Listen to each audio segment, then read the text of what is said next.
Hi everyone, आज के episode में भरा है बहुत सारा डिमोनिक आर्ट और फाइट, इसलिए एक भी सीन मिस मत कीजिएगा। तो लास्ट एपिसोड में हमने देखा था कि जिंगटियान, सुजियन और जीसवन एंशिएंट भाइन फॉरेस्ट में अर्थ स्पिरिट पर्ल को ढूंढने के लिए गए थे। उसी दौरान वो तीनों जिंग जिंग से मिले थे, जिसने उन्हें कहा था कि अर्थ स्पिरिट भाइन मॉन्स्टर के पास है और वो बहुत खतरनाक है। लेकिन वो तीनों किसी चीज का परवाह न करते हुए स्पिरिट पर्ल को ढूंढने के लिए चले गए थे। देन स्वॉर्ड एंड फेरी की आज की एपिसोड स्टार्टिंग होती है उन्हीं तीनों से, जो कि वो लोग जंगल में जा रहे थे। कुछ देर चलने के बाद एक बरगद पेड़ की जटाएं सुजियन की पैर को पकड़ लेता है और उसे खींच के ले जाने लगती है। उसे मदद करने के लिए जिंगटियान और जीसवन भागने लगते हैं, लेकिन फिर उन दोनों पर भी वो जटाएं अटैक करने लग जाती है। जिंगटियान सारे जटाओं को अपनी स्वॉर्ड की मदद से काट लेता है। जीसवन भी अपनी पावर को यूज करके जटाएं से बचने की कोशिश करता है। साथ ही साथ वो सुजियन को भी आजाद कर देती है। सुजियन जैसे ही आजाद होती है वो फाइट करने के लिए तैयार हो जाती है, लेकिन वो जटाएं नहीं रोकते हैं और वो तीनों जटाएं से बचने की पूरी कोशिश करते हैं। इसी तरह से सुजियन देखती है एक ट्री डेमन, जो कि देखने में एकदम खतरनाक होती है। सुजियन कहती है कि यही है भाइन ओल्ड मॉन्स्टर। भाइन स्पिरिट कहता है कि तुम लोगों की हिम्मत कैसे हुई मेरी जंगल में पैर रखने की। जिंगटियान आगे बढ़कर तमीज से कहता है कि ये सब कुछ एक गलतफहमी के दौरान हुआ। हम तो यहाँ पर आपको मदद करने के लिए आए थे। हमने तो भाइन फॉरेस्ट के किसी भी पेड़ को नुकसान नहीं पहुँचाया है। किसी को जिंदा बचाने के लिए हम लोग यहाँ पर आए हैं। क्या आप हमें योर स्पिरिट पर्ल को वापस कर देंगे? अगर आप हमें दे देंगे तो हम भी यहाँ से चले जाएंगे और उसे दे देंगे जिसको इसकी बेहद जरूरत है। भाइन मास्टर कहता है तुम मुझे बातों में बेवकूफ नहीं बना सकते हो। योर स्पिरिट पर्ल नेचर की ट्रेजर है और इसी फॉरेस्ट ने उसे बनाया है, इसीलिए ये कभी भी किसी इंसान के लिए नहीं हो सकता है। तुम इंसान बहुत ही घटिया होते हो। सुजियन कहती है कि अब फिर तुम बताओ असली चोर कौन है? भाइन मॉन्स्टर गुस्से से आ जाता है। जिसवन कहता है कि तुमने तो फ्लावर डेमन से ही योर स्पिरिट पर्ल को चुराया है। सुजियन फिर कहता है कि तुम्हारी पर्ल चुराने के वजह से वान न्यूजी की हस्बैंड जिंदगी और मौत के बीचों बीच अटक गई है। भाइन मास्टर कहता है कि बहुत साल पहले इंसानों ने किसी चीज का लिहाज नहीं किया, डिबिन की पनिशमेंट को भूलकर सब कुछ तबाह कर दिया था और मैं तुम लोगों को अभी पेड़ का एक हिस्सा बना दूंगा। ये कहकर वो उन तीनों पर फिर से अटैक करने लग जाती है। वो तीनों भी फाइट करने लग जाते हैं। तभी सुजियन को भाइन मास्टर की हार्ट के पास जुगनू नजर आते हैं। वो कहती है कि मुझे पता चल गया है कि योर स्पिरिट पर्ल कहाँ पर है। वो भाइन मॉन्स्टर के अंदर है। जिसवन कहती है जब तक हम रिस्क नहीं लेंगे तब तक हम कुछ भी हासिल नहीं कर पाएंगे। जिंगटियान कहता है कि अगर एक दफा हम अंदर चले गए तो हम कुछ भी नहीं कर सकते हैं। देन भाइन मॉन्स्टर उन तीनों को कब्जा कर लेती है। नेक्स्ट हम देखते हैं कि भाइन मॉन्स्टर ने उन तीनों को जटाओं की मदद से बांध लिया है। जिसवन कहती है कि यहाँ पर माइज्मा पॉइजन बहुत स्ट्रॉन्ग है, इसीलिए हमें जल्द से जल्द योर स्पिरिट पर्ल को ढूंढना होगा और यहाँ से निकल जाना होगा, वरना जिंगटियान को खतरा हो सकता है। उसके बाद ओल्ड भाइन निकल आते हैं। वो कहता है कि ये तो बहुत बड़ा अजीब हो गया। उसे देखकर सुजियन कहती है कि तुम कौन हो? वो कहता है कि मैं भाइन इमोर्टल हूँ। जिंगटियान पूछता है कि तो फिर भाइन मॉन्स्टर से तुम्हारा क्या रिश्ता है? ओल्ड भाइन कहता है कि हम दोनों की एक ही जड़े है, देखा जाए तो हम दोनों भाई भाई है। उन तीनों को आजाद करते करते वो कहता है कि तुम लोग भाइन स्पिरिट के अंदर हो, इसीलिए सतर्क रहने की कोई जरूरत नहीं है। जिसवन कहती है कि जैसे कि तुम दोनों भाई भाई हो तो फिर तुम बॉडी के अंदर क्यों रहते हो? ओल्ड भाइन कहता है कि बहुत साल पहले हम दोनों माउंटेन में ट्विन के तरह पैदा हुए थे, फिर हम स्पिरिचुअल एनर्जी को बनाया, फिर हमसे ही बना ये भाइन फॉरेस्ट, फिर एक दिन हम इमोर्टल भी प्राप्त कर सकते थे। उसके बाद इंसान आए और खेती बाड़ी की, आग लगाई, यहाँ पर घर भी बसाने लगे। ये देखकर मेरा भाई बहुत गुस्सा हो गया और इसीलिए उसने मेरी बात ना सुनकर यहाँ पर माइजम पॉइजन को फैला दिया ताकि इंसान यहाँ पर रह ना सके। इसी तरह से वो एक मॉन्स्टर में तब्दील हो गया। जब उसे पता चला कि योर स्पिरिट के बारे में, वो और भी ताकतवर होने के लिए उसे चुरा लिया और मैं उसे रोक भी नहीं सकती थी। अगर इस तरह चलता रहा तो धीरे धीरे पूरी विलेज को मेरा भाई तबाह कर देगा। सुजियन कहती है कि नहीं, ये बिल्कुल नहीं हो सकता, हम योर स्पिरिट को लेकर यहाँ से चले जाएंगे। जिंगटियान कहता है कि यहाँ पर पल्स नहीं है, शायद हमें बाहर निकलने के लिए रास्ता ढूंढना होगा। ओल्ड भाइन कहता है कि क्या तुम यहाँ से निकलने के लिए मुझे काट लोगे? तुम लोगों को बता दूं, मेरे भाई के चेस्ट के पास ही पल्स है। बाहर जाने के बाद ही तुम पल्स को निकाल सकते हो। मैंने तुम लोगों को बाहर निकालने में मदद करूंगा, लेकिन मैं तुम लोगों को ये कह रही हूँ कि इस दफा मेरे भाई को रोक लो। और वो अपनी पावर को यूज करता है और उन तीनों को बाहर भेज देता है। अब जिंगटियान बाहर आ जाता है और सीटी बजाकर कहता है कि मैं बाहर आ चुका हूँ, आओ मुझसे लड़ो। भाइन मास्टर धीरे धीरे आगे बढ़ता है और कहता है कि तुम बाहर कैसे आ गए? जिंगटियान पर अटैक कर देता है। जिंगटियान उससे बच जाता है, अपनी स्वॉर्ड को निकालकर उससे फाइट करने लग जाती है। उसके बाद सुजियन आती है। उसे देखकर भी भाइन मॉन्स्टर उस पे भी अटैक कर देता है और सुजियन भी उससे बचकर उससे फाइट करने लग जाती है। अब बारी है जी-स्वान की, वो भी अपनी पावर को यूज करता है और उसे फाइट करती है। इस तरह से वो तीनों भाइन मॉन्स्टर से फाइट करते हैं। उसकी पावर को देखकर जिंगटियान कहता है कि इसके पावर तो लाजवाब है, लेकिन ये मूव्स बहुत स्लोली करते हैं, यही है हमारी ताकत। देन वो तीनों अटैक करने के लिए रेडी हो जाते हैं। पहले उस पे सुजियन अटैक कर देती है, उसके बाद जिंगटियान अपनी स्वॉर्ड की फ्लैंक टेक्निक को यूज करता है और उसे फाइट करता है, लेकिन जी-स्वान अपनी पावर से उसकी पैर और हाथ को भी बर्फ से जमा देता है। इसी मौके का फायदा उठाते हुए सुजियन योर स्पीड को लेने के लिए उस पर चढ़ जाता है और जटाई को काट काट कर वो पल्स को लेने की बहुत कोशिश करता है। इसके बीच मॉन्स्टर बहुत गुस्सा हो जाता है और बर्फ को तोड़ देता है और सुजियन की हाथ को भी पकड़ लेता है, लेकिन सुजियन हार नहीं मानता है। वो अपनी पूरी ताकत लगाता है पल्स को लेने की। जब भाइन मॉन्स्टर उससे डिफीट करने के लिए दोनों हाथ से सुजियन पर अटैक करती है, तब जिंगटियान उसे बचाने के लिए अपनी स्वॉर्ड की मदद से उसकी हाथ को रोक लेती है। इतने सब के बावजूद भी वो सुजियन को पल्स नहीं लेने देता है। जिंगटियान के इशारे पर जी-स्वान वही दोनों हाथों को बर्फ से जमा देता है और जिंगटियान सुजियन को पकड़ा हुआ वही सारे जटाई को काट लेती है और सुजियन पल्स को छीन लेता है। वो गिरने वाला होता है कि जिंगटियान उसे पकड़ लेती है, लेकिन स्पिरिट पल्स सुजियन के हाथ से छूट जाती है और मॉन्स्टर उसे लेने वाला होता है कि जिंग आकर पल्स को ले लेता है और जाकर पेड़ पे बैठ जाता है।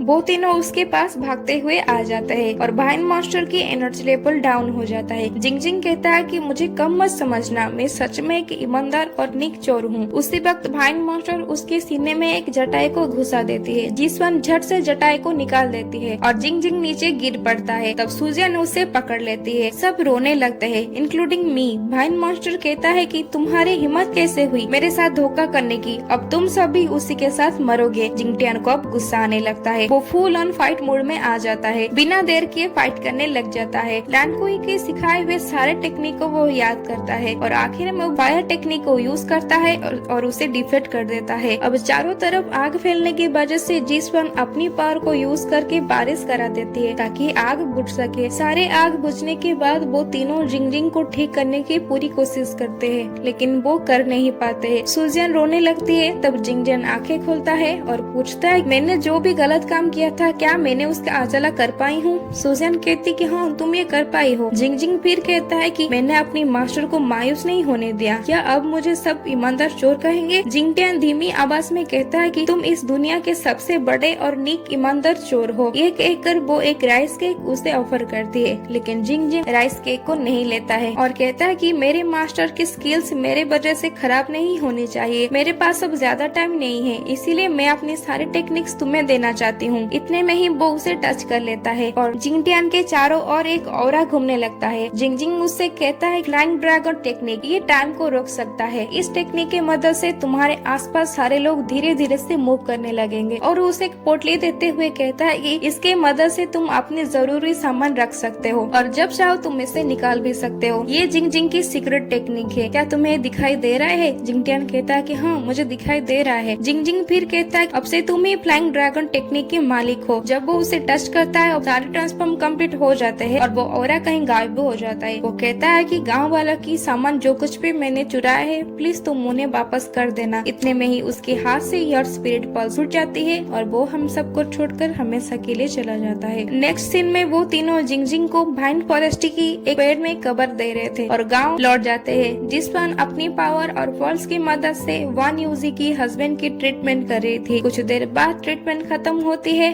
और वन यूजी अपनी हस्बैंड के पास जाती है। वो आंखें खोलता है, जैसे ही उसे ठीक होते देखता है वो रो पड़ती है। के बाद वो तीनों को शुक्रिया अदा करती है और कहती है कि वादा के मुताबिक मैं अपनी हजारों साल की कल्टीवेशन देना चाहती हूँ। जी-स्वान कहती है कि उसकी कोई जरूरत नहीं है, तुम बस कुछ गाइडेंस सुजियन को दे दो। उसी के बाद गाँव के लोगों में जो अफवाहें फैली थी वो दूर हो जाता है। सब पहले की तरह मिलजुलने लगते हैं और सब अपनी चुराई हुई चीज भी वापस पा लेते हैं। ये देखकर सुजियन कहती है कि जिंग को अब सुकून मिलेगा। नेक्स्ट सीन सू माउंटेन पर आ जाता है जहाँ पर सू चांगचिंग की एंट्री होता है। एक सिपाही उससे कहता है आप फाइनली वापस आ गए, मास्टर पवेलियन के अंदर है, अब जल्दी से जाए। चांगचिंग अपने स्वॉर्ड को उसे दे देता है और अंदर जाने लगता है। अंदर जाते ही वो सोचता है कि ये तो बहुत अजीब है, मास्टर तो कभी भी चंदन यूज नहीं किया है। उसे देखकर मास्टर किंग वे कहते हैं कि तुम वापस आ ही गए, क्या तुम फॉर्म्ड स्वॉर्ड को ले आई हो? चांगचिंग कहता है कि मुझे ये कहते हुए शर्मिंदी होती है क्योंकि मैंने वो स्वाड को ढूंढ नहीं पाया। लेकिन मास्टर, आप इतने जख्मी कैसे हो गए? मास्टर किंगवे कहते हैं कि तुम्हारे पास स्वाड नहीं है, फिर भी तुम मुझसे मिलने के लिए आ गए हो। अब मेरी कल्टीवेशन को डिस्टर्ब कर रहे हो, इसलिए यहाँ से चले जाओ। चांकिंग उसे अलविदा कहते हुए जाने लगता है। वो सोचता है कि मास्टर बदले बदले से क्यों लग रहे हैं? क्या उनके जख्म की वजह से वो बदल गए हैं? ऐसा क्यों लगता है कि उन्हें याद ही नहीं कि उन्होंने मुझे क्यों निकाला था और मुझे क्यों बेहोश होने की महसूस हो रही है। तभी पीछे से एक ग्रीन कलर डेमोनिक ऑरा आकर चांकिंग के बॉडी में घुस जाता है। तो एवरीवन, इसी के साथ एंड होती है आज के एपिसोड और ये वाला सीन हम नेक्स्ट एपिसोड में देखेंगे। तो इसलिए आगे की इंटरेस्टिंग एपिसोड्स देखने के लिए एनिमे टाइम 3516 को सब्सक्राइब कर लीजिए। अगर आप प्रीवियस एपिसोड्स भी देखना चाहते हैं तो डिस्क्रिप्शन में लिंक है, आप चेक कर लीजिए। Okay, thank you.